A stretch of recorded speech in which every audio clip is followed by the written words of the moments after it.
এমনই একটা ঝড় বাদলা দিনে পাড়ার চা দোকানে বসে আমরা চা খাচ্ছিলাম। দেখলাম রাজুদা এলো। আরে, রাজুদা নাকি? এসো এসো, এইখানে বসো। যতীনদা, রাজুদাকে একটা চা দাও তো। আরে রাজুদা, কি বলবো, এই দিনগুলো যা গরমে কাটলো, তবে এই দুদিন বৃষ্টি হওয়াতে গরম ভাবটা অনেকটাই কেটেছে নাকি? আজকেও কিন্তু বৃষ্টি হওয়ার অনেকটা সম্ভাবনা আছে, কারণ মেঘগুলো যা গোড় করছে। আহ, মনে হয় আজকেও বৃষ্টি হবে।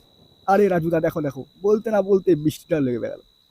তোমার মুখের কথা শেষ হতে না হতেই বৃষ্টি লেবে গেল যে। তুমি ঠিকই বলেছ ভাইয়া। আরে রাজুদা, এই জলাবাদলা দিনে তোমার মুখ থেকে একটা গল্প না শুনলে হয়? রাজুদা, আজকে একটা গল্প বলো দেখি বৃষ্টির সময়, যাতে গাটা একদম চম করে ওঠে। আরে ভাইয়া, তোমরা গল্প শুনবে? তাহলে বলি শোনো।